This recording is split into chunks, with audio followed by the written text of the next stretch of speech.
8-10 दिवसांपूर्वी एका बापाचा मेसेज आलाय.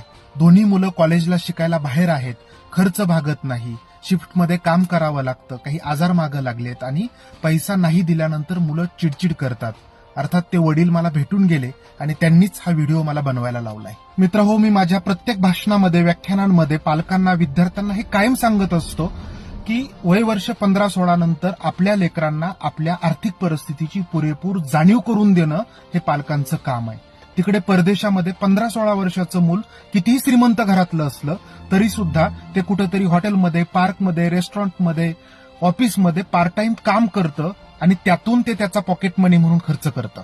आपल्याकडे महागडे मोबाईल घेऊन देण्यापासून त्यात बॅलन्स करण्यापर्यंत आणि गाड्या घोड्या घेऊन देण्यापासून त्यात पेट्रोल डिझेल भरेपर्यंत सगळ्या जबाबदाऱ्या पालकच घेणार असतील तर आपण मुलांना सक्षम नाही, दुबळं बनवतोय. पुढे जाऊन पोरांना कष्टाची लाज वाटू नये आणि आपल्या आईबापांनी कमावलेली संपत्ती टिकवावी, वाढवावी असं वाटत असेल तर पालकांनी पोरांचे अनावश्यक लाड न करता आणि पोरांनीही पालकांवरती अवलंबून न राहता किमान आपला पॉकेट मनी भागेल एवढं अर्निंग कॉलेजमध्ये जाणाऱ्या मुलामुलींनी करणं गरजेचं आहे आणि तेही स्वाभिमानानं करणं गरजेचं आहे असं मला वाटतं. तुम्हाला काय वाटतं?